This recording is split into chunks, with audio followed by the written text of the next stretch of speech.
Chapter 11 work and energy. So इस chapter में we learn कि work is equal to force into displacement. But we learn कि आप खाली फोर्स ही लगाते रहो and if there is no displacement.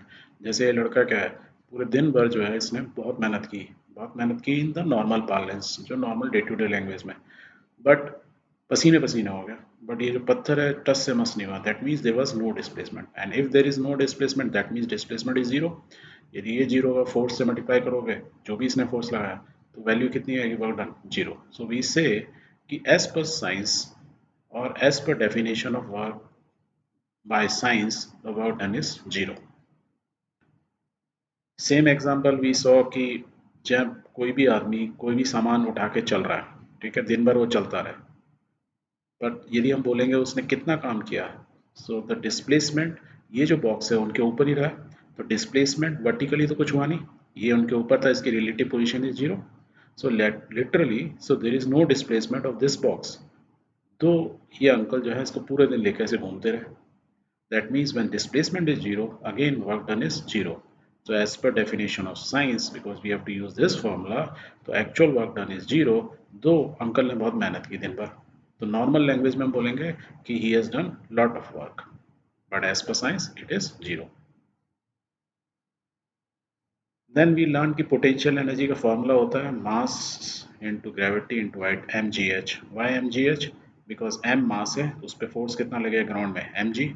इसको मैंने लिफ्ट करके एक साइड पे ले गया, दैट मीन्स मैंने किसके अगेंस्ट में किया, फोर्स, कितने फोर्स के अगेंस्ट में किया, that means force into displacement. Force की वैल्यू है एम जी हो गई, डिस्प्लेसमेंट एच हो गया। तो जब भी हम कोई काम करते हैं अगेंस्ट ग्रेविटी, तो मैं इस पत्थर को या इस बुक को उठा के इस टेबल पर रखा, that means this book has gain this much of energy, और जो एनर्जी गेन हुई against gravity is called potential energy.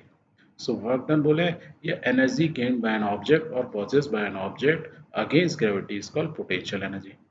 We also learn in this chapter कि मैं इसी बुक को डिफरेंट स्टेप में, पहले छोटी टेबल पे, उससे बड़ी टेबल पे और उससे बड़ी टेबल पे रखा, क्या उससे मेरी पोटेंशियल एनर्जी चेंज होगी, नहीं होगी। That is what we learn.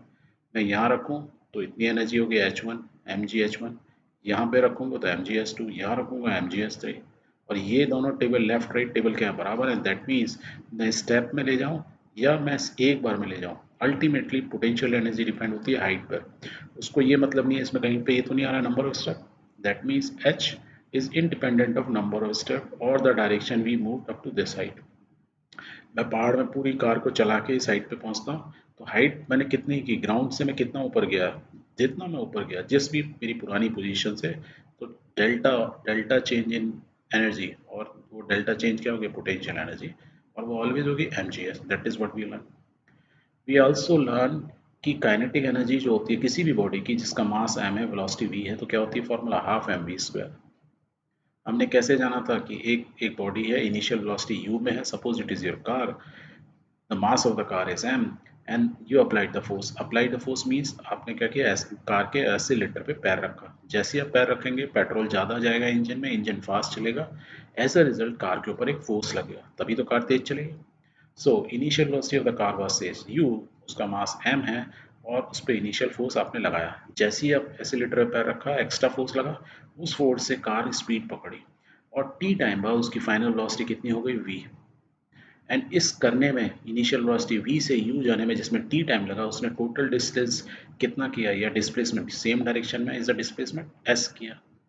And with the support of these old equations of motions, we derive the kinetic energy formula, that is what we learn.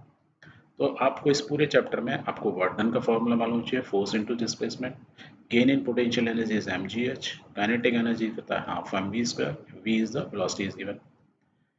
इसको हमने देखा था कि क्या ये दोनों एनर्जी और या कोई भी एनर्जी क्या कांस्टेंट रहती हैं, means law of conservation of energy होती भी है कि नहीं होती है। उसको हमने कैसे देखा था, एक आइडल कंडीशन में एक पर्टिकुलर हाइट से यदि किसी एक ऑब्जेक्ट गिरता है नीचे, राइट, तो उसकी काइनेटिक एनर्जी और पोटेंशियल एनर्जी में क्या क्या चेंज होता है। And we learn that kinetic energy initial इस पोजीशन पे, जीरो पोजीशन पे थी, वर्टिकल टॉप से ले रहे हैं हम, यहाँ से जीरो से 180 नीचे जा रहे हैं बिकॉज इसकी हाइट 180 मीटर है। तो हमने देखा जब ये ऊपर से नीचे गिरना शुरू होती है तो इसकी स्पीड क्या है, बढ़ती जाती है। तो ये रेड वाला जो है graph, it is showing the speed increase in speed, और जब ये 180 मीटर नीचे आता है तो उसकी स्पीड मैक्सिमम होती है, राइट। काइनेटिक एनर्जी इस इनिशियल पोजीशन में क्या होती है, जीरो, और जैसे जैसे उसकी स्पीड बढ़ती है तो काइनेटिक एनर्जी स्पीड के साथ बढ़ती जाती है। Whereas potential energy 180 metre पे कितनी होगी mgh, तो उसकी value means highest, zero height पर मीन्स जीरो हाइट मीन्स इस पोजीशन इनिशियल पोजीशन पर हाईएस्ट। और पोटेंशियल एनर्जी क्या है, टाइम के साथ साथ या डिस्टेंस के साथ साथ जो नीचे गिरते जा रहे हैं क्या होती है, कम होती जा रही है। दैट मीन्स ये दोनों स्ट्रेट लाइन में होती हैं। इन दोनों का कॉम्बिनेशन में किसी भी 80 मीटर हाइट पे लो, मीन्स टॉप से 80 या बॉटम से 100 मीटर हाइट पे लो, तो यदि मैं एक लाइन ऐसे खींचूंगा तो मुझे यहाँ काइनेटिक एनर्जी मिल जाएगी और उतनी पोटेंशियल। इन दोनों को यदि मैं सम कर दूँ तो वो कितना होगा, टोटल एनर्जी बना होगा। This is what we learn. We also learn कि जब आपके पास एनर्जी होती है, you want to do work, आप काम करना चाहोगे, तो किस स्पीड से आप काम करते हो उसको क्या बोलते हैं, पावर। तो rate of doing work is called power. And power को पी से शो करते हैं, वर्क को डब्ल्यू से, टाइम को टी से। तो पावर की यूनिट क्या होती है, जूल। सॉरी, वर्क की यूनिट होती है जूल, टाइम की यूनिट क्या होती है, सेकेंड। तो जूल्स पर सेकेंड को एक साइंटिस्ट थे जेम्स वॉट, उनके नाम पर हमने उसकी यूनिट को जूल्स पर सेकेंड को वॉट भी बोलते हैं, और इसको कैपिटल डब्ल्यू से शो करते हैं। जूल्स हमने ये भी देखा था कि it is very small unit, तो इसलिए हम ये दैट मीन्स वॉट और स्मॉल होगी क्योंकि सेकेंड से टाइम से डिवाइड हो रही है। वॉट भी बहुत छोटी यूनिट है, जूल्स भी बहुत छोटी, तो हम क्या यूज़ करते हैं, किलो वाट या किलो जूल्स। एक यूनिट होती है one is called 1 kilowatt our.